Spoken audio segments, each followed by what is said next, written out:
Welcome to Leadership and Reinvention, the podcast for leaders on a journey filled with twists, turns, and new possibilities.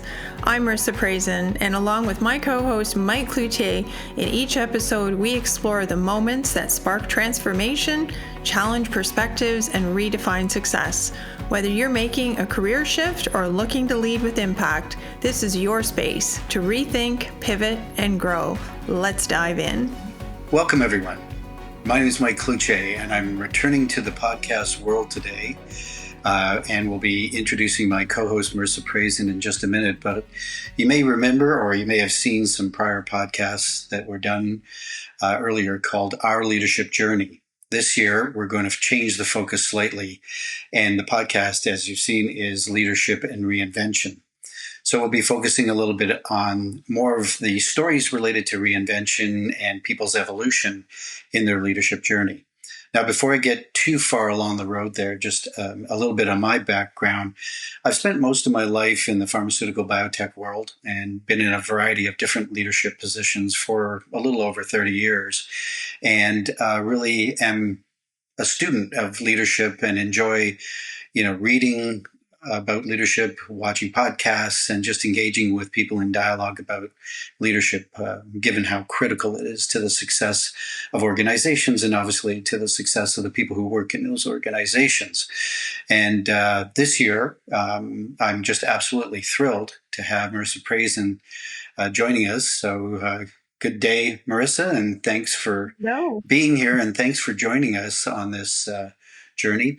I thought it'd be great to start today with a little bit of a kickoff and an introduction of your background, and tell us just a little bit about your leadership journey to date. Thank you. Thanks, Mike. I'm thrilled to be here and co-hosting this podcast with you. Well, leadership is a topic that's near and dear to my heart, mostly because my entire career, I've really believed that in order to drive a successful business, you need to bring the best out of the people around you. Because a leader is not someone who can do anything on his own or her own. It's really about, the team, the people, helping them grow and be the best that they can be. I'm also spent my life most of my life in life sciences. Actually, prior to life sciences, even worked in digital, did some work there, and actually in police mugshot systems, if you can believe it. Once upon a time, did banking till I finally found my love, which really was life sciences and how we can bring medicines to people who need them. And had an amazing career working for a multinational company. Had the opportunity to live internationally in countries like Switzerland, Hungary, the United States, and now back in Canada. And through that journey, just really held very senior leadership positions that gave me the opportunity to really see what, great leaders can do. And so I'm so excited to be here with you today to launch this podcast that talks about reinvention, because I know from, both of us, we're so passionate about this topic of reinvention, this ability to, just really pivot in your life and do things that excite you. And speaking of the whole topic of, leadership and bringing out the best in others, you and I know, have spent a bulk of our career in sponsoring people, mentoring them, coaching them. And, that this was just a great opportunity for you and I to come together and help other people pivot through their lives. And so that's what I'm really hoping we're going to be able to do with this podcast, is bring on fabulous guests that are really going to open the eyes and hopefully help people, inspire them, make them believe that they can do this too, if others have, in terms of, what are the cool journeys that they've taken on from, corporate lives like you and I have, to then moving on to entrepreneurship. So really, really excited about this journey and all the amazing guests that we're going to have. Absolutely. So, that's really what the excitement for me will be, participating with you, because we've had some great dialogues. And I'd be remiss if I didn't say a couple things about just how we even got connected in the first place. As you were returning to Canada and looking for opportunities, we were introduced by a mutual friend who suggested that we meet, and which I think happens for both of us on many occasions. We're lucky enough to get introduced to a lot of different people. And I have to say that I was just absolutely taken aback through our first conversation at the coffee shop, and how much I felt there was a real significant connection related to leadership principles and ideas, and just our kind of beliefs about what leadership, the important things in leadership. Obviously, there are many, but the core of what we shared in our beliefs was quite obvious. And we spent a little bit of time chatting about that, which I think turned into about an hour, and subsequently started meeting more frequently as you were evolving your ideas around your business, your evolving business. And I was able to share a little bit of background about some of the things I'd done. But I have to say, and this is what excites me about the leadership journey, is I learned so much through those interactions, because that's what it really is all about. Remembering that, we're on the journey. We're not at the end. We're never at the end. I mean, that's my belief, and yours as well. And so there was so much that, I continued to learn from that. And then eventually we decided to bring our business interests together, and have formed the partnership that we now have related to Bridge Bright and your organization.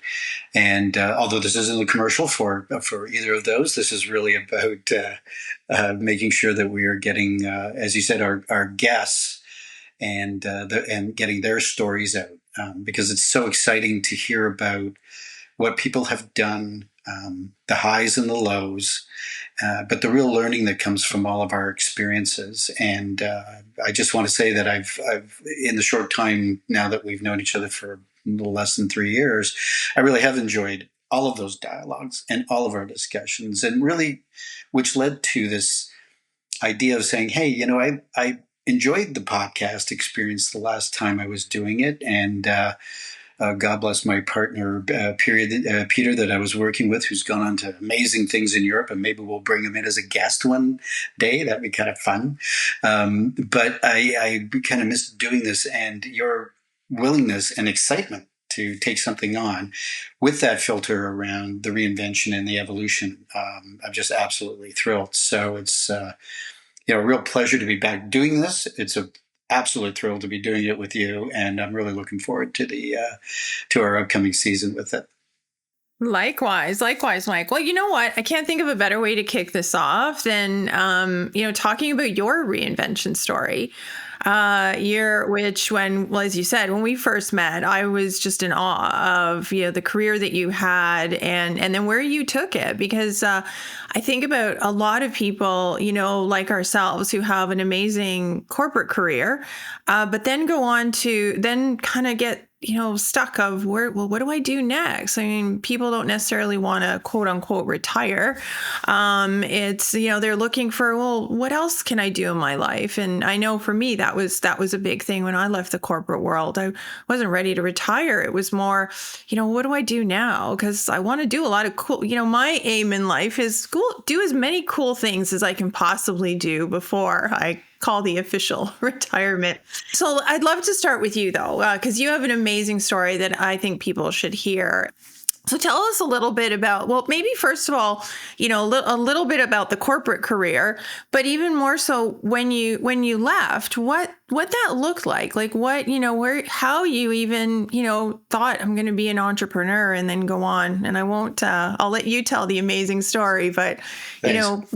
how that happened. Yeah. I mean, thank you. And I appreciate the compliments. And I think that part of the motivation in this is remembering the great mentors and leaders and coaches that I had all along the way, right from the very outset. And so and I know this occurs for a lot of people, is, we really do remember those things, and we feel a great interest and almost need to give back in a way because of the great opportunities that were presented us because of people like that. So that's really where it all begins for me, is just having some amazing leaders and bosses, supervisors who really showed a tremendous interest in helping me be the best I could be, and eventually helping me to evolve into leadership roles myself, and then all of that took place, as you said, sort of through the corporate part of my experiences in the past. And it's kind of a familiar story, I think, to a lot of people in pharma biotech, only because it starts for a lot of people in the commercial operations sides of the business, sales and marketing, evolving through different roles and eventually being given opportunity to start leading some of those roles. And then eventually for some people, and I was lucky to be one of those individuals who was ultimately selected to be kind of at the top of the house as president of a company that I had worked for 20 years and really had absolutely shaped me, not only as a leader, but I really honestly as a person, because, culturally it was an amazing experience. I was just, led by amazing people, surrounded by amazing people, got to be on teams with amazing people. And I really learned about leadership in that way, of observation, engagement, the people, frankly, 99.9% of the leadership things that I learned were from great leaders. A little bit from some leaders that maybe weren't so great, but that's kind of part of the story too. Actually, right? we learn from those, right? Right. Absolutely. It's like what you don't want to do. I think some of that becomes a little more memorable, even, right? It's like, I don't want to be that person, but anyway, yeah. So, a pretty long career in terms of the years, but a lot of change along the way, even in the corporate world, and even moving out of pharma biotech for a while, and then coming back in. But for me, to the second part of your question around as you're evolving and learning and growing, for me, and I think for a lot of people, because I've had these conversations, is you start to wonder about what it's going to look like as you start to get closer to those years when you retire or whatever. People, and I'm brutal. My kids laugh about it when I even suggest that I'm going to retire, because they just know I'm not.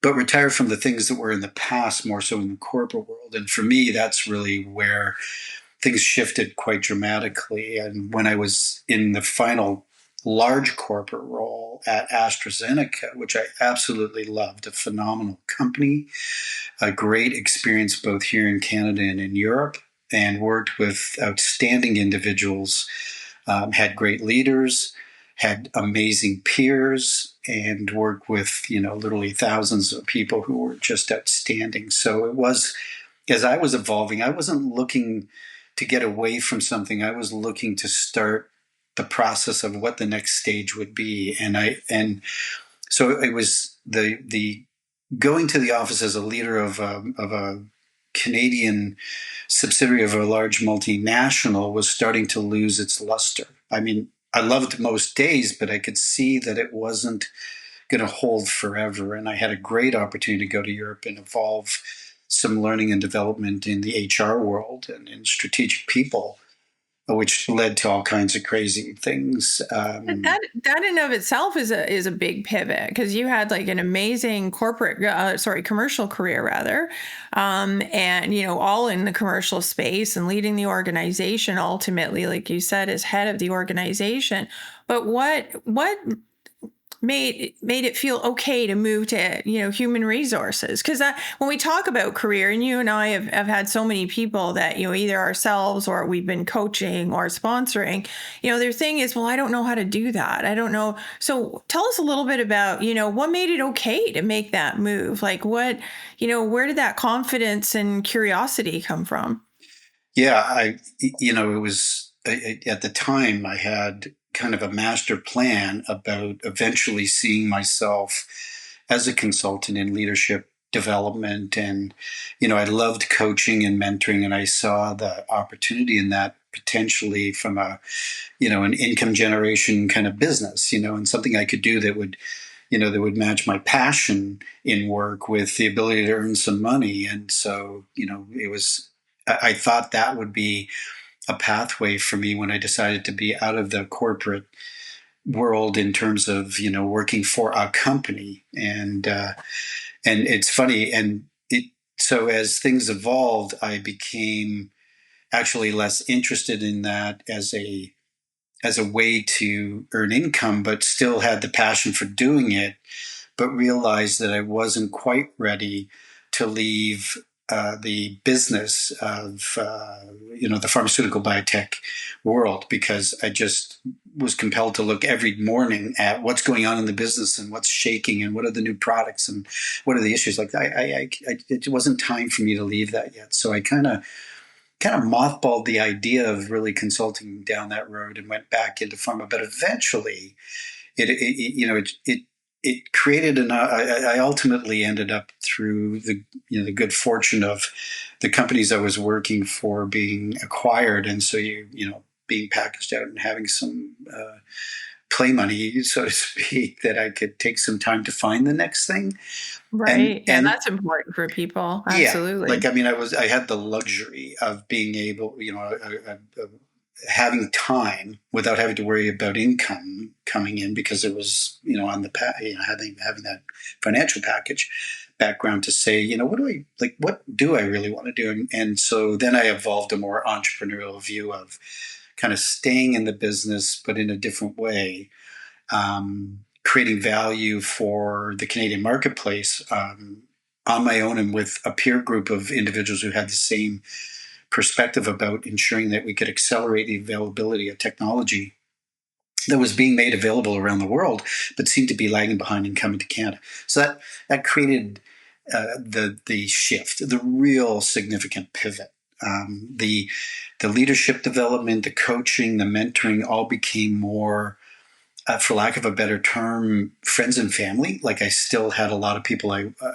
worked with and helped and did it just for the joy of doing it, because I just loved it.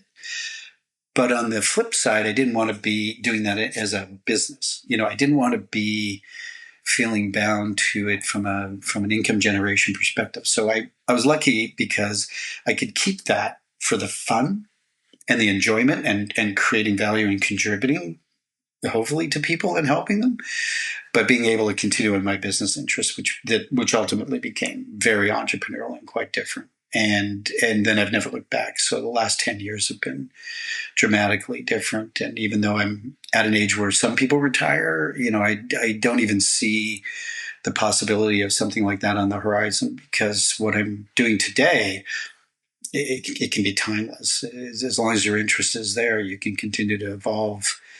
Investing in organizations, providing advisory services to them, either on the board directly or just as an advisor. And, it's really a lot of fun, including the, opportunity that we evolved, which was something I'd always wanted to do.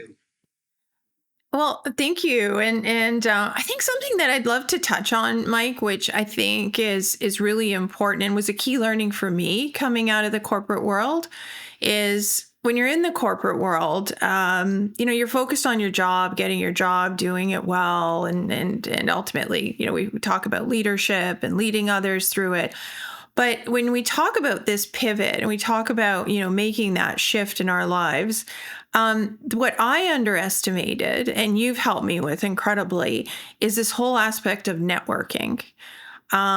Because the opportunities don't come from kind of just sitting at your desk. And I in this short period of time, the last 2.5 years since I've left my job and, out on my own, the biggest learning for me has been, meet as many people as you can, listen, be curious. So what would you say to people who are looking at, just a different direction in their lives? Because honestly, of all the people I've met, you're like the king of networking. Like everybody knows Mike.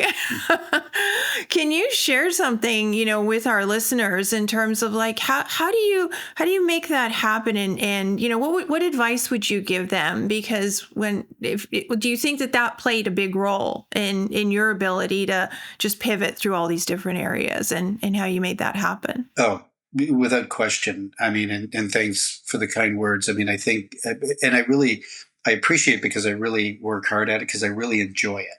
Like, again, for me, it comes back to the joy and what I really love. And networking to me is just so essential, because it's important for doing what we do. But what excites me about it is just meeting new people. Like, maintaining the relationships of people I've known for a long, long time, but also the excitement of meeting new people and evolving new relationships and building off of that. And for me, again, to the pivot was realizing that like my value, like what I had that could be, I guess, in some ways leveraged was my network. Like it is what I have. I mean, I'll be, on it in all sincerity. There are so many people I know who are so much smarter than I am. There's so much. Their ambition levels are way greater. Their ability to do things is light years better than what I can do. But the one thing I do have, and I've been blessed with, because I've just had the pleasure and the honor of knowing so many great people, is I have this network. I have people that I am connected to, and that and yes, you have to work at it. Like that's the piece of advice that I would give to people about networking is you have to take responsibility to nurture and grow. And it takes effort. Like you have to reach out and stay connected to people. And I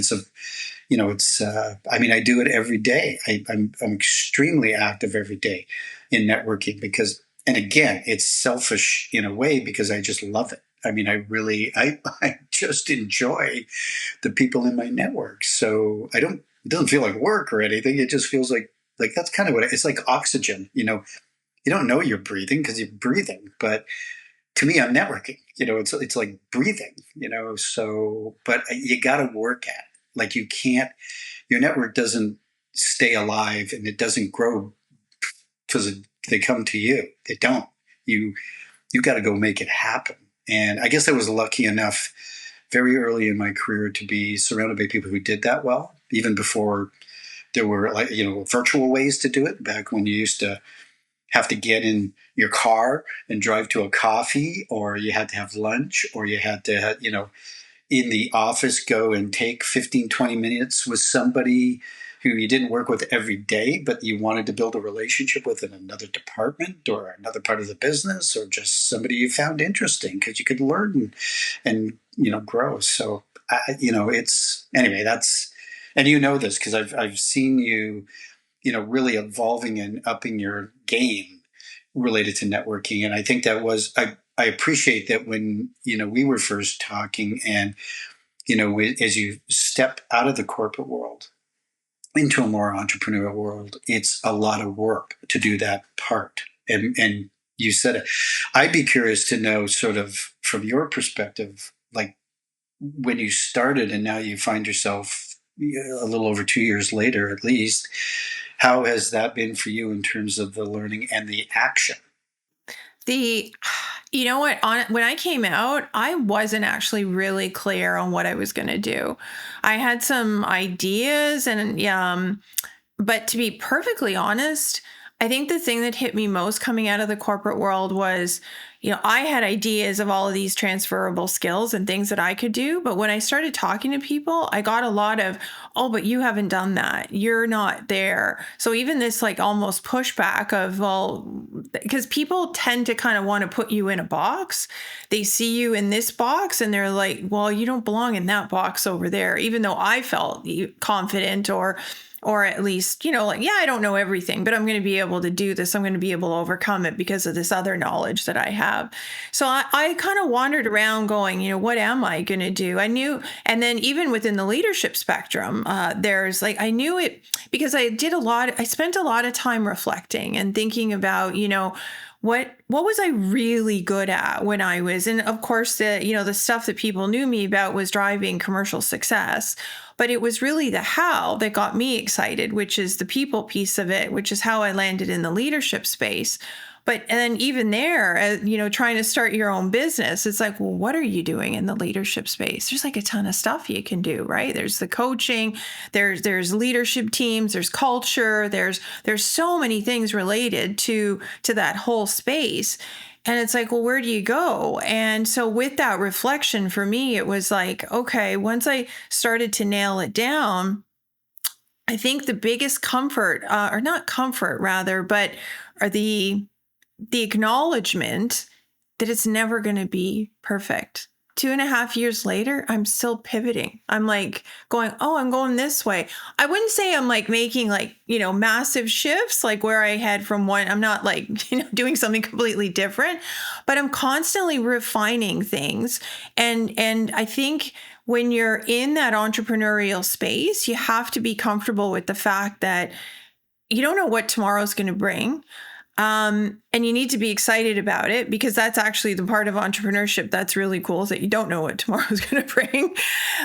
But also this flexibility and resilience that, you're going to figure it out. You don't know it all, but you're going to figure it out, and you're going to take it slow, and you're going to work with the people around you. I think that's really what kind of got me going, was be curious, keep learning, and have the confidence to just be okay with not knowing everything. Like when I think about even the first time I put my first proposal together, I was like, holy gee, I've never done this before. What does this even look like? As a corporate client, you're just saying yes, no to the, proposals that come to you. But I'm on the other side of the spectrum, and I'm the one actually building these proposals. And you've been an immense help in terms of, how I put those together. And that's huge. But I think it just speaks to this ability to, even though you don't have like all these employees around you, but it's turning to your friends, it's turning to your network, it's turning to people that you can trust and go, can you help me figure this out? Yeah. Right. Appreciate you sharing that, because there's a certain vulnerability to all of this, right? Like and that's another thing that I think, vulnerability is a big part of leadership for a lot of people. Not everyone, but for a lot of people, it comes up in conversation quite a bit.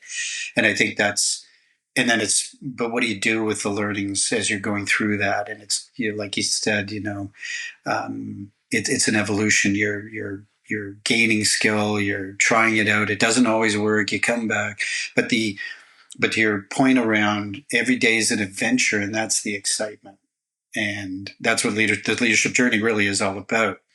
So maybe we can shift just a little bit now, because I'm sure people are just bored hearing about our stories. I mean, God, it's not all about us, because it really isn't. It's going to be a really exciting year of meeting a lot of really interesting people. I know already we've got some fantastic people lined up that are going to join us, and we're so appreciative of them, making time already. So in advance, thank you to all our guests who will come on and share thoughts with us, and we'll continue to engage in conversations. But let's talk a little bit about what it's going to look like, and sort of what we're going to be doing. And I'll kind of kick things off, but as always, please, jump in. So, as we were talking in the beginning, we wanted to have something that was casual in nature, more conversational, but really was about learning and the experiences from our guests' perspectives. And hopefully our role will be to dig in a little deeper and maybe try and, in that analogy of peeling back the onion a little bit further, to try and get to some of those really core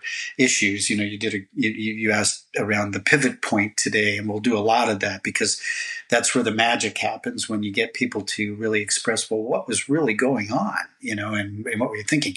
And we can talk a lot more, but that really is kind of where we're going to head with this thing. And you have really, in our discussions, you've prompted a lot of that as we've talked, right? Well, and there, I think the worst part of it was when you're head in this journey of, pivoting, changing careers, taking on something new, is you think you believe you're alone, right? You're going through this alone. You've never done it before. And I'm really hoping that our podcast is going to help people understand you're actually not alone. And you're not the first person to go through it. There's so many people who you can turn to. And so I really believe our guests are going to provide that inspiration to people to say, you can do this. Like, just take that first step. And then the first step leads to the second and the third. And, and like me, 2.5 years later, it's like, oh, wow, I'm really doing this, right? It's happening. It's part of my life. So that's where I really believe that and when we hear the stories, these pivots have not been small pivots. Like we're talking about, doing something, working for a company, making moves around the world, and then coming back and starting their, in different companies, different entrepreneurial opportunities. But I think the one thing that I've seen even through the lineup of guests that we have, which for me is so exciting, is the fact that with all of these people, it comes down to that passion that was always within them, right? Mm-hmm. And if I even think about myself, it's always been about people and how can I help the people around me be the best that they can be? And so it's no wonder I'm now running a business that is about leadership coaching and helping people and leaders bring out the best in themselves as well as those around them. And so this is what this podcast is really about, is that reinvention story. And I think you're going to see that in 99.9% of that time, that reinvention story is about, really getting down to what you're passionate about and then bringing that to life in some shape or form. So I can't wait to hear their stories. I can't wait to have these conversations and for our listeners to hopefully, take that one pearl away from everyone. If that's what you can do to move your journey along, then, we've done what we set out to do, I think. Absolutely. Very well said. The other thing that occurs to me is that it isn't going to be about just a single demographic. The guests and the stories will be from people who pivoted very early in their careers, people who pivoted very late in their careers, chronological ages, things that were going on in their lives, and I'm hoping that what we pull out of this for people who join us to listen and watch the podcast and listen to the podcast will be that there's learnings there for everyone at every part of your journey, no matter what. And sometimes through this process, we'll go back and talk about leadership principles that are important, not just about the journeys and sort of what's transpired, but also what are the key principles of learning. And even for people who are in their very first leadership role related to, say, leading people, who we're hoping that there'll be some insights related to that. Some of the very basic things, not everybody has access to a coach or mentor, or at least it may not be obvious to them. And to your point, they exist if you go and work your network a little bit, but sometimes you don't even know how to do that, right? And so, but you're suddenly thrust into this role and kind of, unfortunately, the way a lot of organizations work today is there's not as much effort put behind helping young leaders become successful leaders as maybe you and I were lucky enough to have in organizations that we worked in that actually had practices. And, it was incumbent upon the leaders who made us leaders to make sure that we were successful leaders, right? Well, that doesn't always happen anymore. So hopefully, we'll be able to provide some insights to people along the way that they'll be able to grab that will help them today, like right now, not about where am I going to pivot in the future, but how can I be even a better leader right today? So geez, now we've set ourselves up for having to achieve a lot and be huge expectations, Mike. Oh my goodness. I don't know. So, so Mirisa, maybe let people know, where are we going from here?